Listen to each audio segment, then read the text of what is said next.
Good morning, students. Welcome back to session 3 of Hilbert spaces class. So, we know that the orthogonal complement of a non-empty subset S of a Hilbert space is set of all x belongs to H such that inner product of x comma y is 0 for every y belongs to S. So, orthogonal complement of S contains those vectors in H which are orthogonal to every element of S. Okay, and also S double pub is set of all again x belongs to H such that inner product of x comma y is 0 for every y belongs to S pub. These two sets you know, and also we have proved S is equal to if S is closed. If S is closed, then S is equal to S double pub. Sorry, for a close S is closed if and only if S is equal to S double pub. Okay, or double pub means orthogonal complement of an orthogonal complement. Okay, let us take up the first result of this class. Say here, if S is a non-empty subset of a Hilbert space H, then S perp is equal to S triple perp. We know S is equal to S double perp. Now S perp is equal to S triple perp. So for this, let S be any non-empty subset of a Hilbert space H. Then we know that S perp is a orthogonal complement is a closed subspace of H. This result we have proved. Now also we know that S is closed if and only if S is equal to S double perp. Now here, since S perp is a closed subspace, therefore using this result we see that S perp is equal to S perp whole double perp, that is equal to S triple perp, means S perp is equal to S triple perp. Okay. Next result, say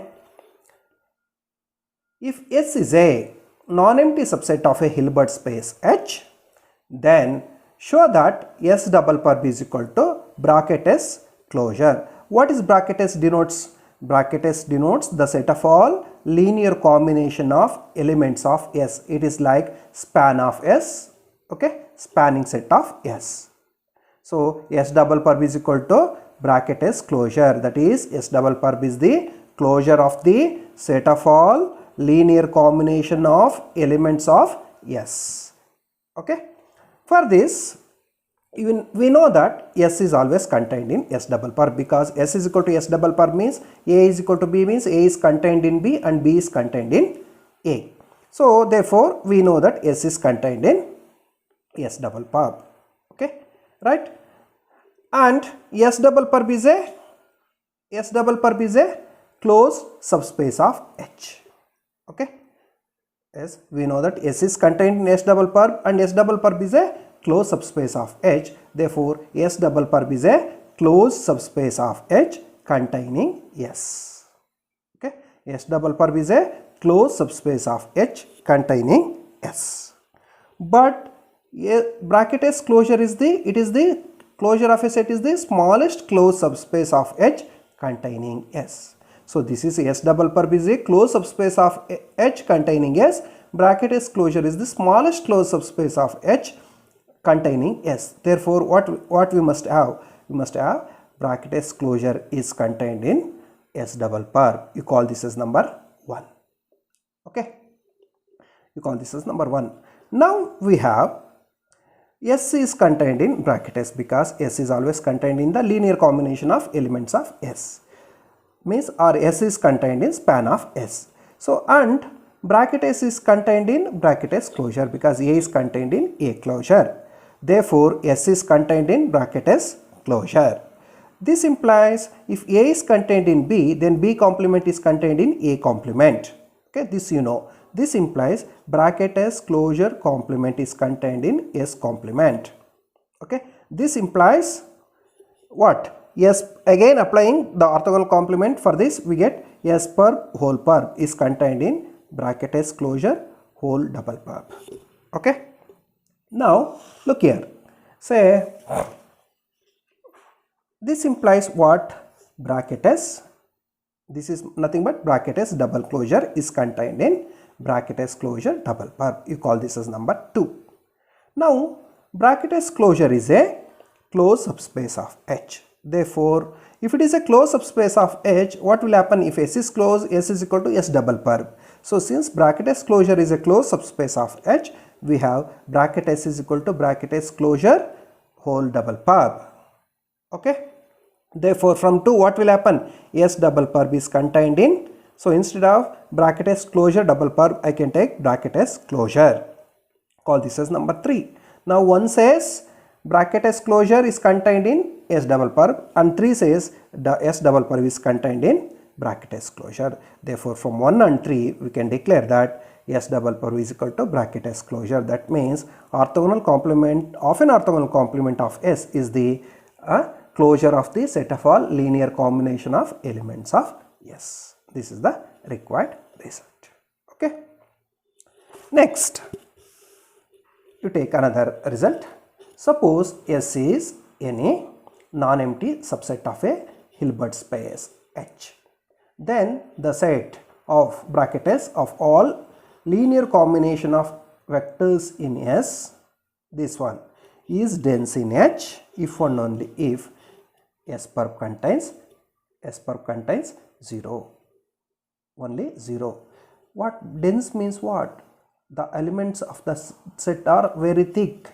Okay, means if say S is dense in so A is dense in X, means what? A closure is equal to X, means the distance between the point of A and the point of X is very small. Okay, understand now? Say it's, suppose we say A is dense in, X, means what? A is equal to, or A is dense in X means the distance between the point of A, say A, and the point of X is very small. Means A is in almost A is very thick in X. Rationals are dense in reals, because you take any real number, there is nearby a rational.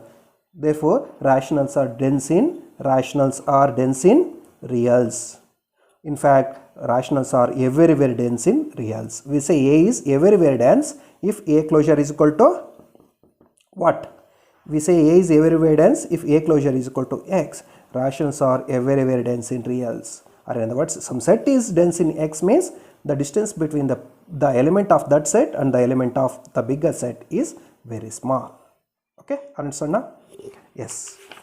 Now, what will happen here? So we have to show the set S bracket S of all linear combination of elements of S is dense in H. If it is dense in H means it is almost everywhere edge in its points are almost everywhere or spreads throughout H.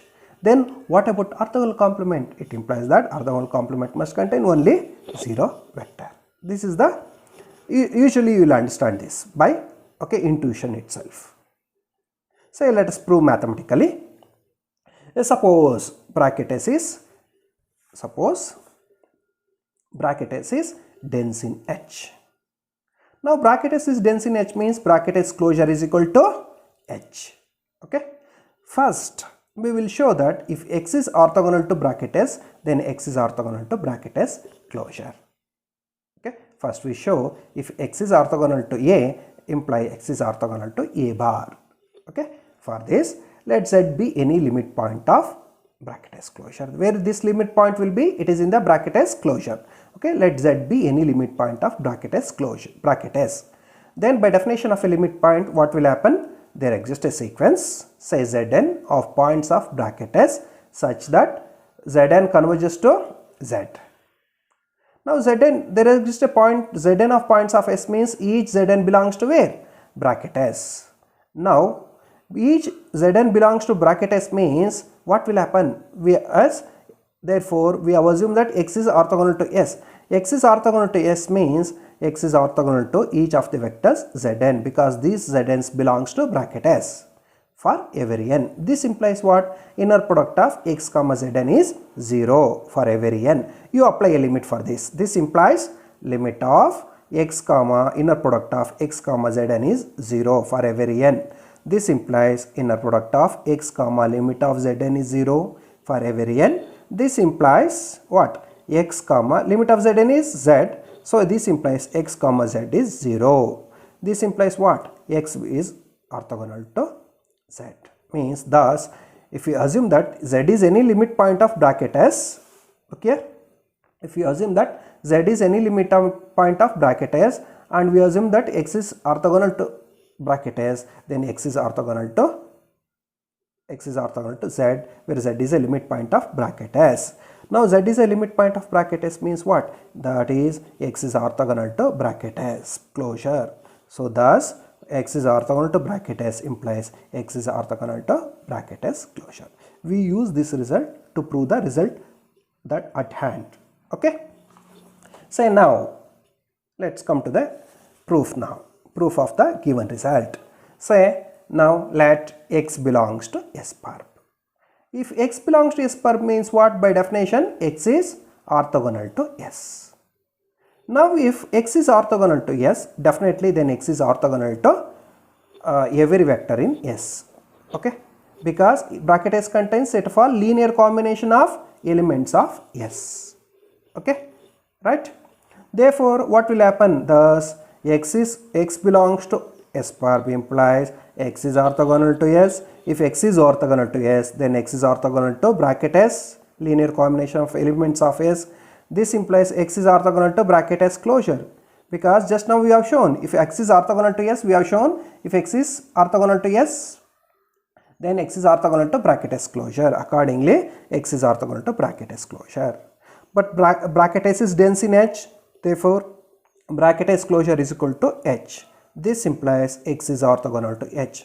So which is the vector which is orthogonal to every vector of H? That vector is nothing but 0. 0 is the vector which is orthogonal to every vector of H. Thus x is 0. Now x is an arbitrary element of S perp. We have taken x is an arbitrary element of S perp, and that element we have shown it to be 0 vector. Means every element of S perp, orthogonal complement of S, contains 0, means S perp is equal to 0. Thus we have shown that as bracket S is dense in H implied S perp is equal to 0. Okay. Conversely, you assume that bracket S perp contains only 0 element. Okay. If possible, what we have to show? We have to show bracket S is dense in H.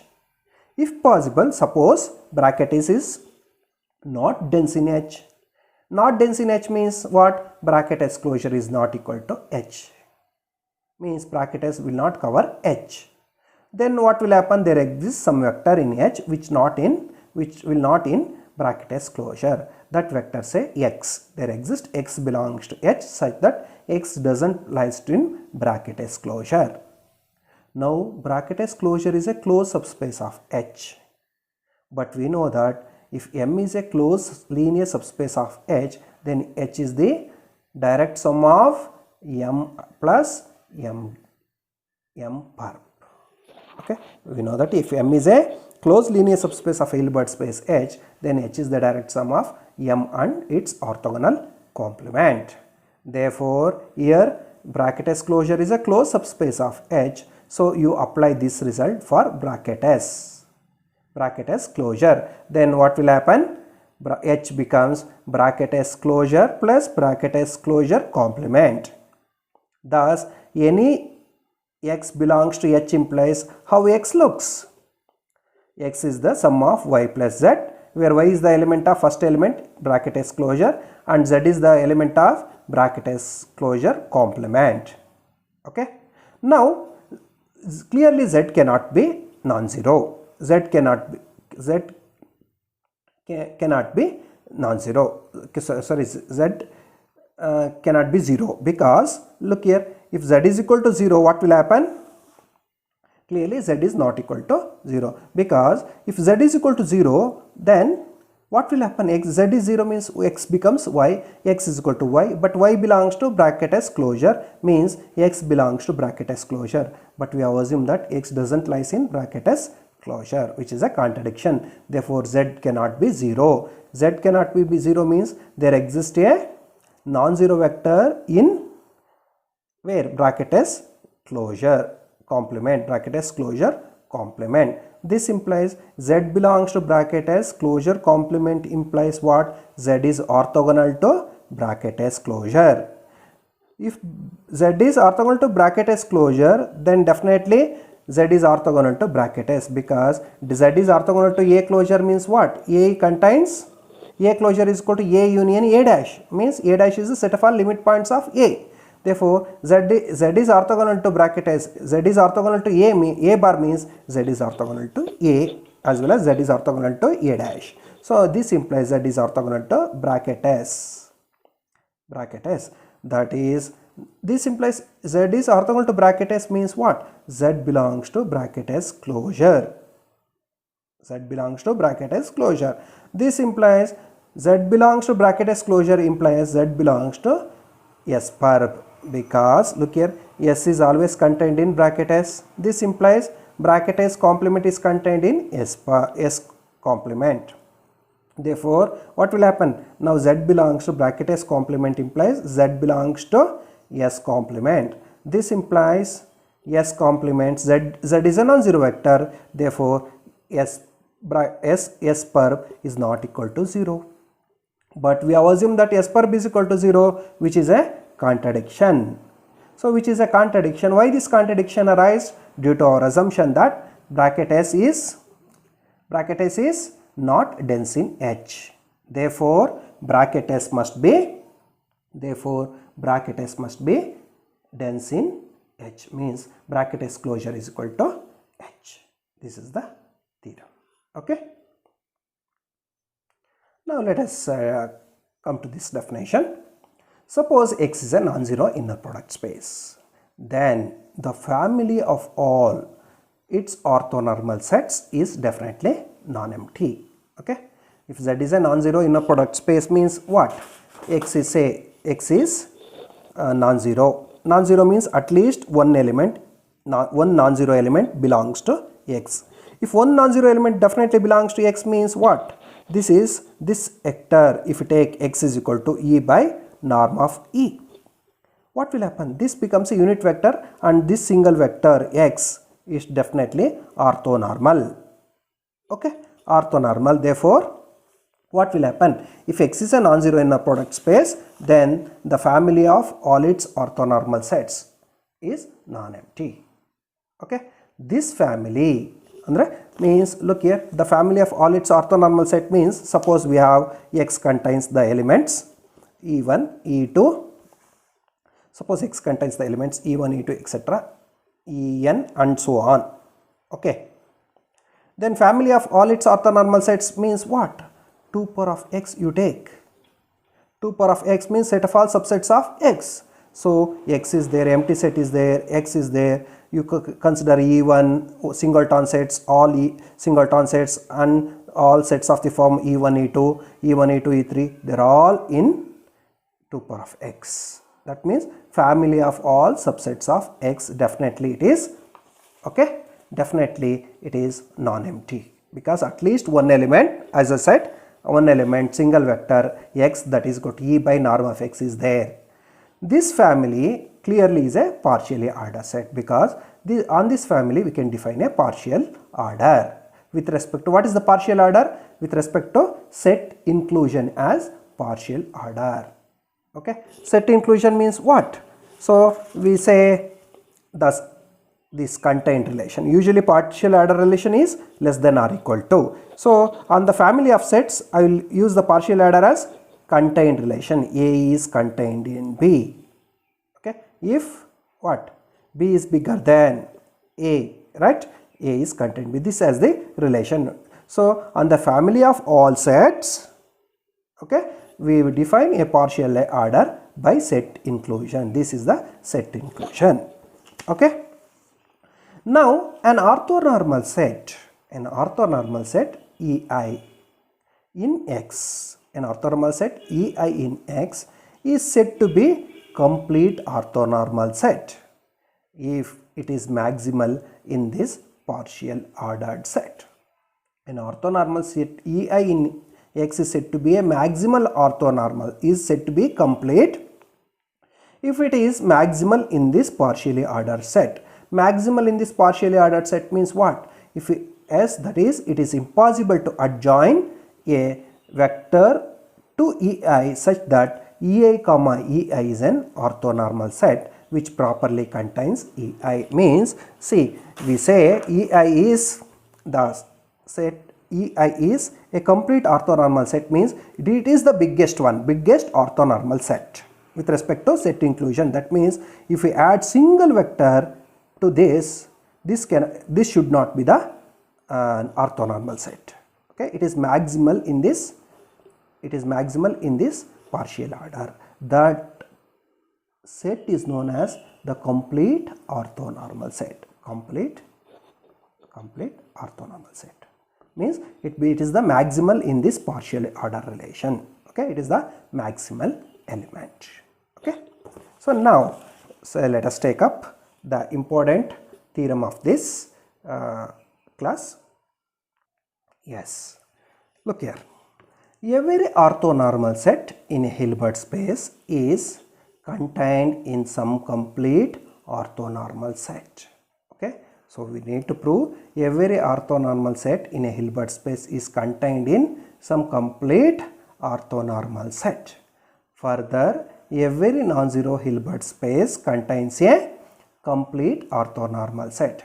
So we need to prove two conditions here. The first condition is every orthonormal set in a Hilbert space is contained in some complete orthonormal set. The other is every non-zero Hilbert space contains a complete orthonormal set. Okay, let's prove one by one. Okay, let S be an orthonormal set in a Hilbert space H. Let S be a orthonormal set in a Hilbert space H, and let P be the set of all orthonormal sets containing S. P is the collection of all orthonormal sets containing S. Say P contains A1, A2, etc. AN means each of these ANs must contain this orthonormal set S. Okay. Then clearly P is not equal to empty. Why? Because at least an orthonormal set S is contained in S itself. Therefore, at least the element S belongs to P, and so P cannot be empty. Now on this collection P, you define a partially order. You define a partially order on P by set inclusion as the partially order. So define a partially order on P by set inclusion as the partial order. So now this, if we define a partially order on P, then we will have T, let T be any totally ordered subset of P. Okay, T be any totally ordered subset of P means what? Totally ordered means any two elements of that can be comparable, means we can able to say whether one is bigger than the other. One is bigger than the other. Can this be possible in set of complex numbers? No, we cannot say. Okay, one is bigger than the other, we cannot say in complex number. Okay, set of complex numbers. So now let T be any totally ordered subset of P, where what is T? T contains set of all A lambda, where lambda belongs to, this is a lambda set, this is an index set. So in other words, T is equal to a set of all I belongs to I, where I belongs to I means I is, you have discussed this type, set of all AI, where I belongs to set of integers. Here I is called the index set, means these indices are taken from this set. Okay, here lambda is some arbitrary, T is equal to set of all A lambda, where lambda belongs to lambda. Then what will happen? Each A lambda contains S, because we have P be the set of all orthonormal sets containing S, and T is a totally ordered subset of P only. Therefore each A lambda contains S. Now we show that union of A lambda and union of this means this becomes the biggest set. Union taken means it is the biggest one. What is the smallest? Smallest is the intersection.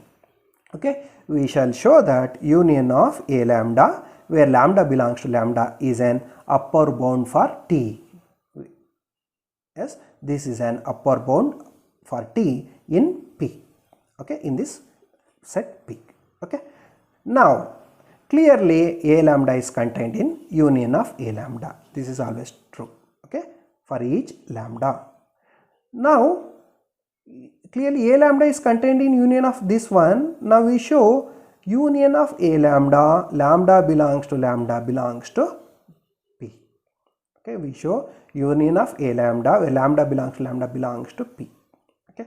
Now, when this set is in P, if it contains A as well as it is orthonormal set. Okay, around so now we show union of A lambda where lambda belongs to P.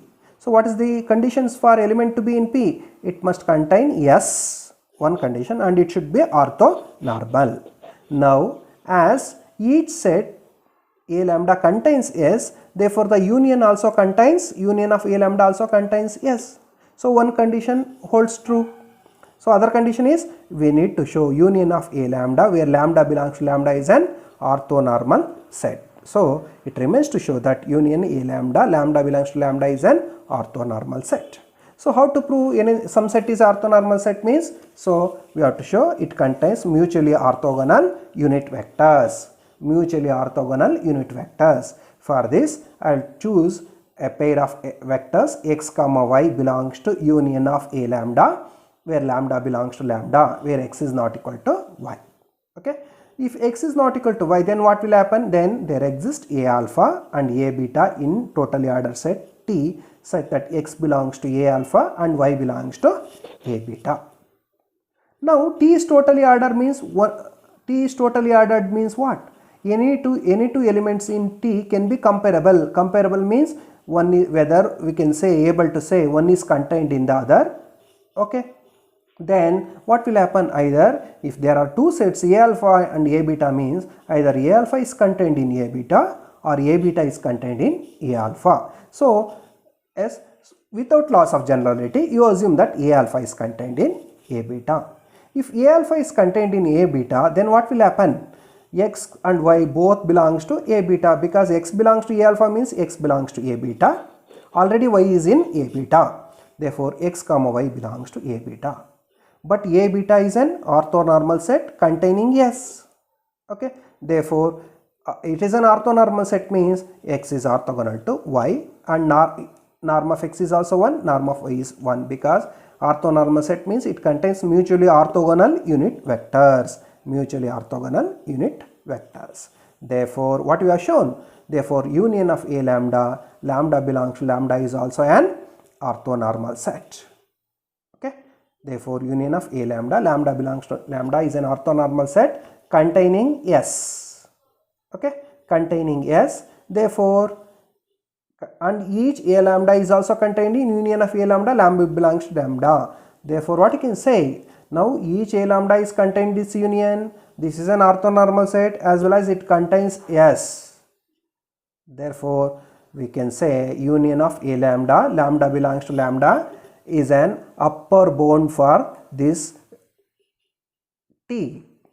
So, union of A lambda, lambda belongs to lambda is element of T and it contains all A lambdas and it is an orthonormal set as well as it contains S. Therefore, union of A lambda, lambda belongs to lambda is an upper bound for T in P. So now Zone's lemma says a very non-empty partially ordered set in which a very totally ordered set contains a S, in which every totally ordered set has a upper bound has a maximal element. That is the Zone's lemma. Thus, a very totally ordered set in P has an upper bound. Okay, this is an upper bound for T. Therefore, since T is arbitrary, a very totally ordered set in P has an upper bound. Hence, by Zone's lemma, there must be a maximal element in P. Maximal element in P means biggest element in P. Let it be M. Then let it be M means what? M is a orthonormal set which contains S. Containing S. So let it be M means it is a biggest one. Then M becomes a complete orthonormal set containing S, and the proof will be finished. Okay, the S, P contains a maximal element that we denote it by M. So thus M is a complete orthonormal set containing S. Okay, so we have proved in a S, every orthonormal set in Hilbert space is contained in some complete orthonormal set, which is M. If not, suppose M is not complete orthonormal set, means what will happen? What will happen? There exists, okay, another, okay, there exists another orthonormal set containing S and also contains M, which is a contradiction, because according to Zone's lemma, M will be the maximal element. So this contradicts the maximality of M. Therefore, M is a complete orthonormal set containing S. We have proved one part of the proof. Okay. So the other part is, we have to show every non-zero Hilbert space contains a complete orthonormal set. So let H be a non-zero Hilbert space. Non-zero Hilbert space means at least one non-zero element is present in H. Let X be a non-zero element present in H. As I said, the set S is equal to X by norm of X is an orthonormal set in H. If it is an orthonormal set in H, by the step 1, every orthonormal set is contained in some complete orthonormal set. So by the first part of the proof, there exists an complete orthonormal set in H which contains S. Okay, there exists a complete orthonormal set in H which contains S means what? H contains a complete orthonormal set. So every non-zero Hilbert space contains a complete orthonormal set. Okay. Next, let us come to the other result. So it says, let H be a Hilbert space and let EI be an orthonormal set in H. Then the following conditions are equivalent. The conditions are, first condition is set for EI, means EI, the set EI is complete.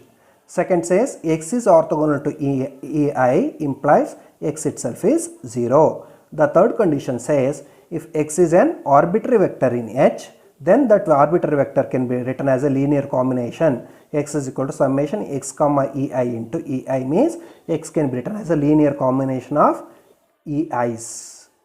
And if X is an, fourth condition says if X is an arbitrary vector in H, then norm of X square is equal to summation of absolute value of inner product of X comma EI whole square. These are the four conditions. So we need to show these are equivalent conditions. For this, so let us take up one by one. Okay. First, suppose EI is a, what is the condition? First condition, EI is complete. Suppose EI is a complete orthonormal set in a Hilbert space H. Okay. If possible, suppose that, what you have to show? We have to show X is orthogonal to EI implies X itself is 0. This is the condition 2. Okay. Suppose X is orthogonal to EI implies X is not equal to 0. Now X is not equal to 0 means what will happen? The vector E, which is constructed using X, E is equal to X by norm of X, is a unit vector. Now it is a unit vector means what will happen? It is a unit vector. Okay. Therefore it is orthogonal to each of the elements EI. Therefore we can make another orthonormal set containing EI, that is the set E comma EI becomes an orthonormal set which properly contains EI.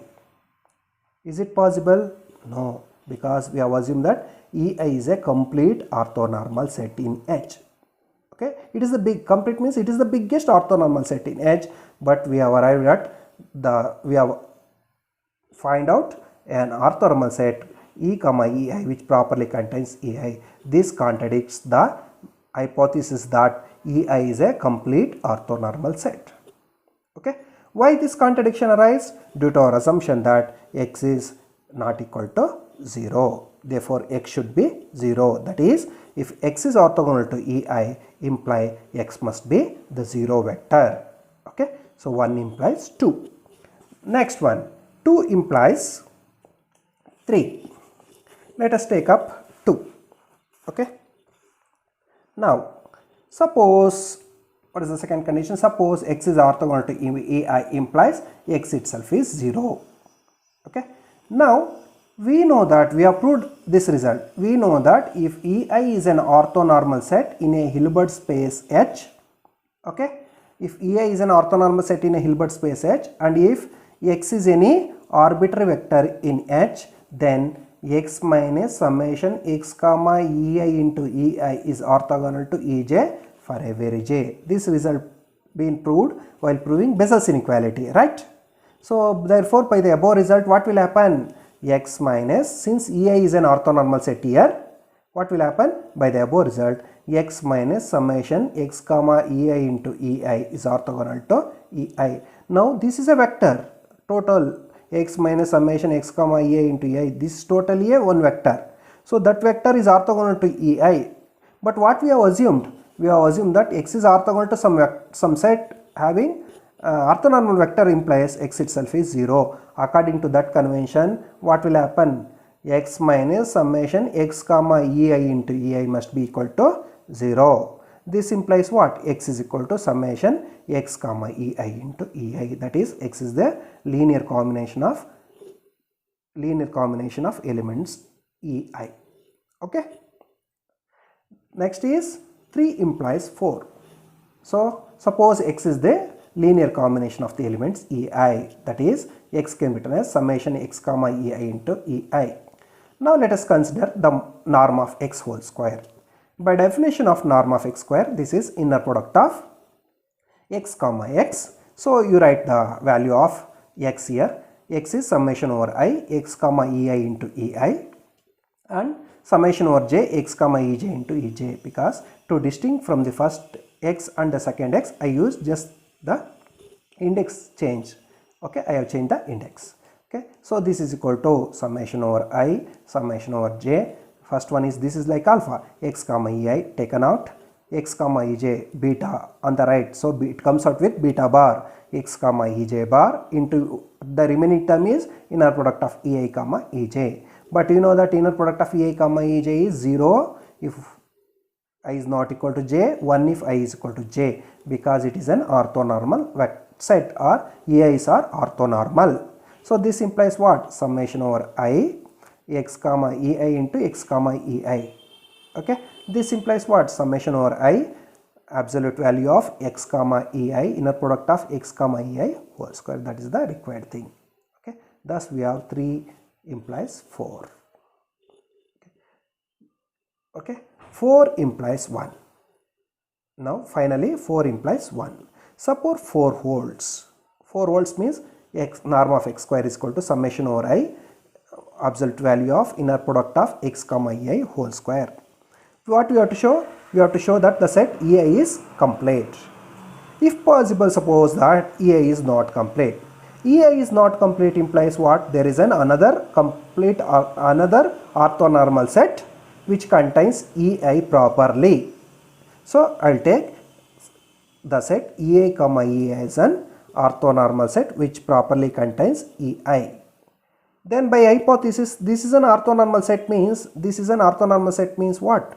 By hypothesis, norm of e whole square, because for every vector in this we have norm of x square is equal to this one. So norm of e square is equal to summation inner product, summation of absolute value of inner product of e comma, instead of x, e comma ei whole square.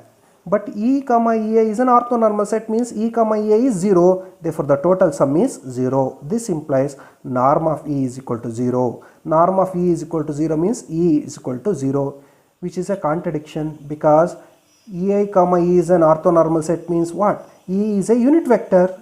E is a unit vector which cannot be 0, which is a contradiction. Why this contradiction arises? Due to our assumption that ei is not complete. Therefore ei must be complete. Okay, thus we have proved 4 implies 1, and we have shown all the conditions are equivalent. 4 conditions are equivalent. Okay, next see here, same 1 if and only if 4. I will taken independently. An orthonormal set S in a Hilbert space S is complete if and only if X is orthogonal to S implies X itself is 0. Okay. So suppose S is complete and X is orthogonal to S. Now if possible, what you have to show? X itself is 0. Okay. If possible, suppose that X is orthogonal to S but X is not equal to 0.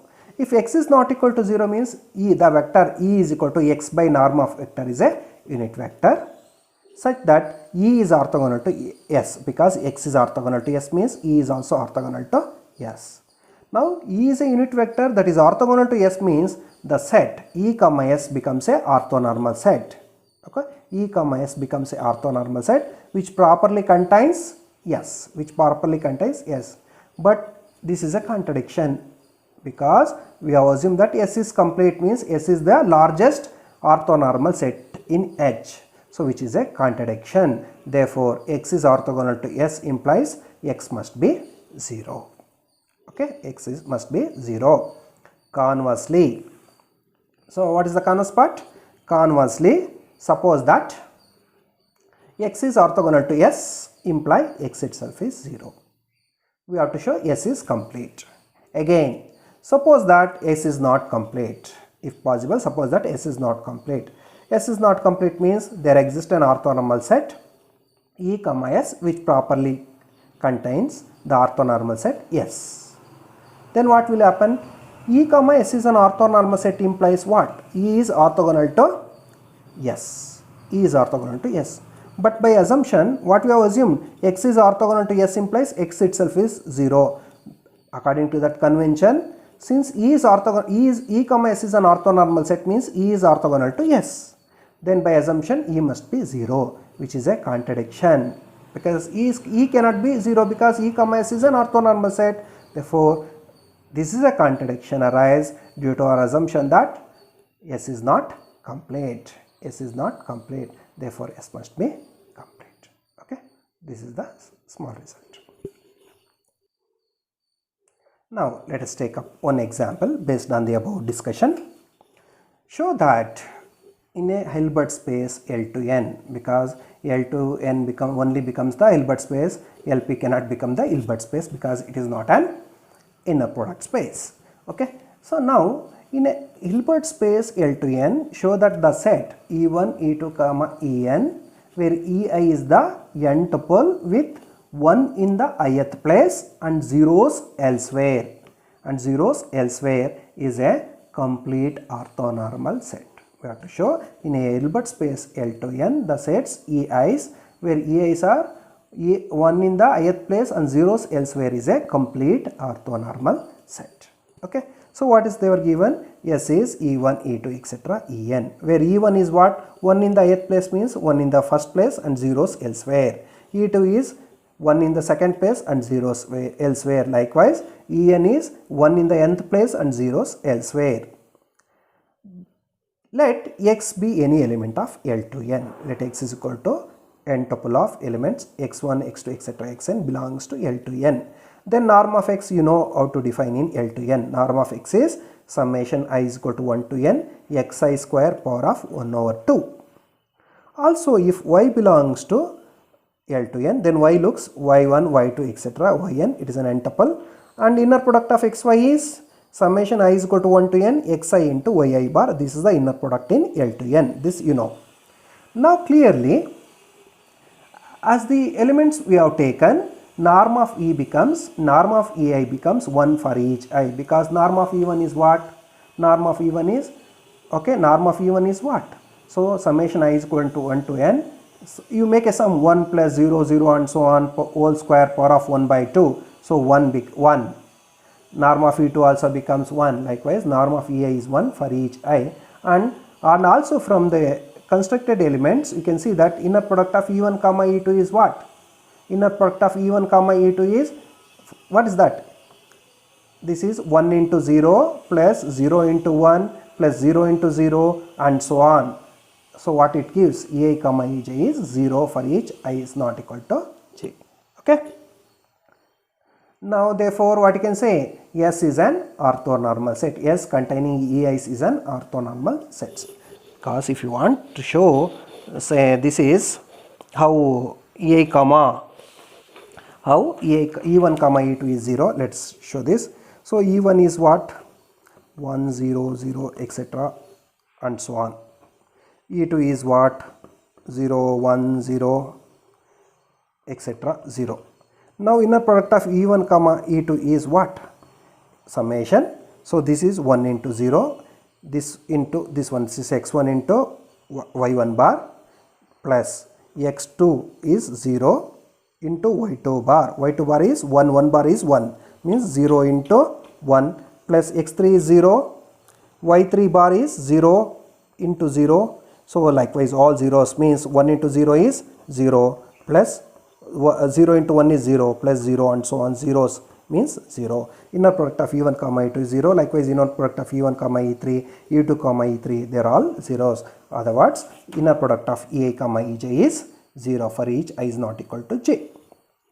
Therefore EI is an orthonormal set. Let X is orthogonal to EI now. Then X is orthogonal to EI means what? Inner product of X comma EI is 0. If inner product of X comma EI is 0 means what? Inner product of X comma EI, X is the element like with the coordinates x1, x2 etc. xn. EI is the coordinate, E is the element with coordinates 0 0 0, 1 in the ith place and elsewhere zeros. So if you make inner product using this, what you get? x1 into 0 plus x2 into 0 at the ith place xi into i1, because EI contains 1 in the ith place, xi into 1 plus and so on xn into 0, the total sum it will be equal to S xi only, xi into 1. This implies xi itself is 0, means inner product of xi, x comma EI is 0 implies xi itself is 0. Thus x is orthogonal to S means x is orthogonal to EI implies what? X should be 0 because x contains the coordinates x1, x2 etc. xn. Okay, so x itself must be 0. Now just now we have proved the orthonormal set S is complete if and only if x is orthogonal to S implies x itself is 0, the above result. So I use this result and declare that S is complete, because we have shown x is orthogonal to S implies x itself is 0. Therefore by the above result S is a complete. Okay, the sets which we have taken is complete. Let's look at the another result. Suppose H is a Hilbert space and let S containing E1, E2, En and so on be a countably infinite orthonormal set in H. Be a countably infinite orthonormal set in H. Then a series of the form, summation n is equal to 1 to n infinity alpha n En. Then this series of this form, this series is convergent if and only if summation n is equal to 1 to infinity mod alpha n square is finite, or it converges is finite. Further, if n is equal to 1 to infinity alpha n En converges to x, then what about alpha n? Then alpha n is equal to inner product of x comma n. If converges, if this is series converges, summation n is equal to 1 to infinity alpha n En converges to x, then alpha n is equal to some inner product of xn comma En. Okay, this result you write it in assignments. Okay, now I will take up another important result.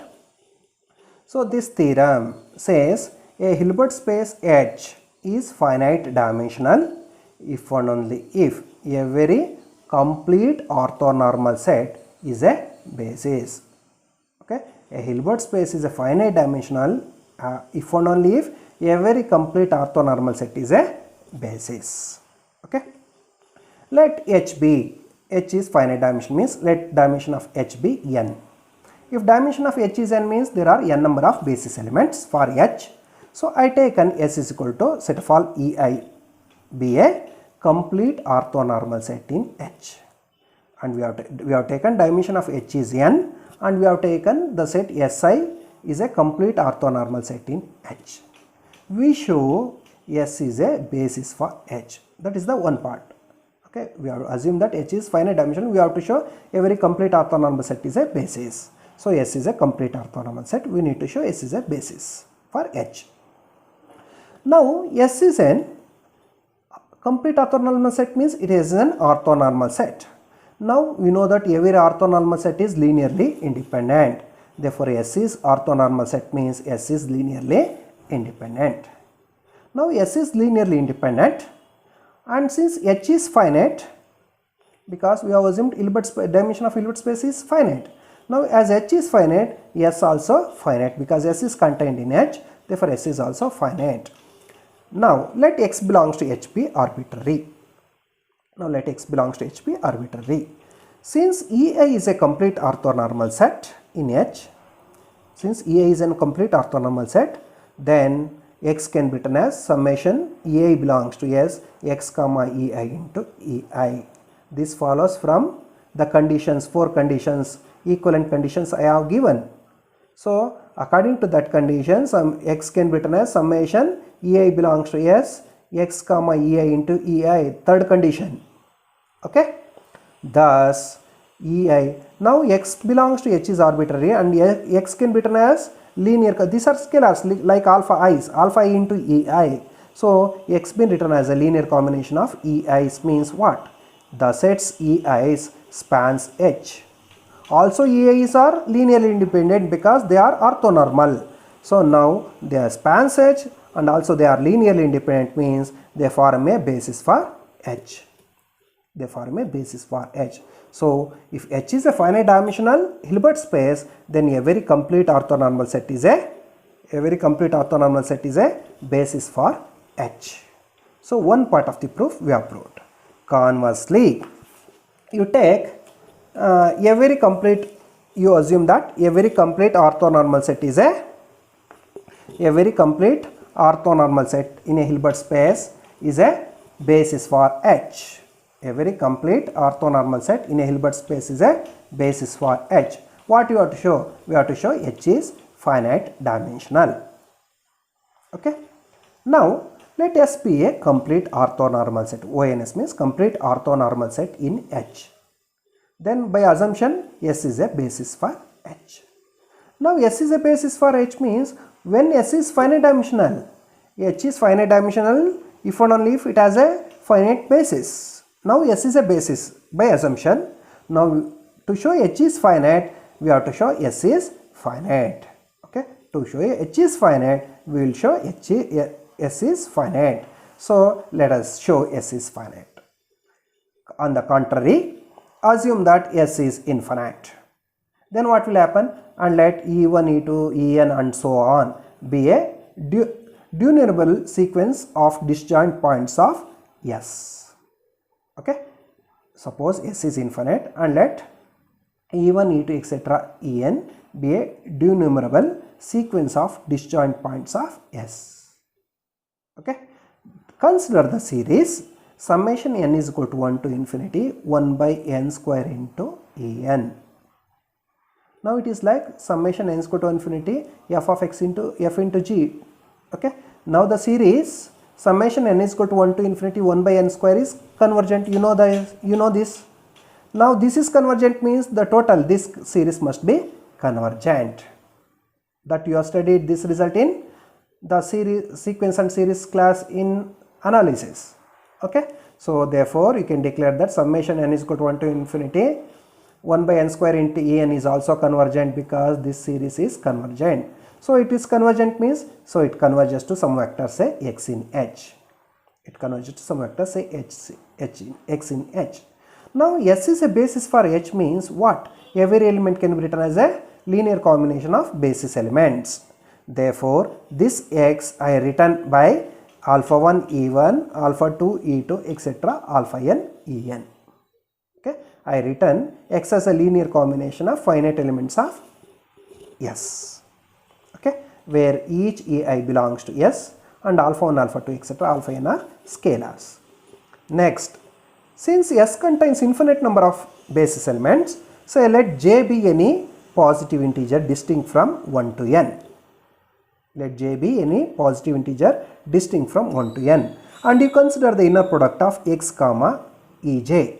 X comma ej means what? Alpha 1 e1, alpha 2 e2, etc. alpha n en comma ej under inner product. So this, if you expand this, what you get? Alpha 1 comma e1 comma e2 ej, alpha 2 into e2 comma ej, etc. alpha n into en comma ej. But each of these are orthonormal vectors, so each will be equal to 0. That means if x belongs to, now the inner product of x comma ej is 0. This implies, here also we have the vector x in H can be written as linear combination of basis elements. Also x belongs to H means what? What will happen? So x is a linear combination of elements of S. We have assumed that S is infinite. We have assumed that S is infinite means x can be written as summation n is equal to 1 to infinity 1 by n square into En comma Ej. So this becomes what? The sum is, this is equal to 1 by n square, because this is like 1 by this is like 1 into E1 plus 1 by 2 into E2 and so on. So what it gives? 1 by n square into Ej comma Ej means this becomes 1 by n square here. Okay. So now inner product of x comma Ej is 1 by n square, which cannot be 0 for any n. Whatever the value of n you take, 1 by n square cannot be 0, but means x comma Ej cannot be 0, but we have shown that x comma Ej is 0 here. Therefore left hand side is same, right hand side is 1, in one case it is 0 and the other case it is 1 by n square. Therefore what you can declare? 1 by n square is equal to 0. Is it possible? Do for any integer, positive integer n, can 1 by n square is 0? No, which is not possible. Therefore this is like contradiction. Why this contradiction arises? Due to our assumption that S is infinite. Therefore S is finite. So S is finite means S is a finite basis. If S is a finite basis means what? H is finite dimensional. Consequently H is finite dimensional. Okay, understand now? So thus we have proved the Hilbert space H is finite dimensional if and only if a very complete orthonormal set is a basis. Okay, these are the few results for this class. Thank you.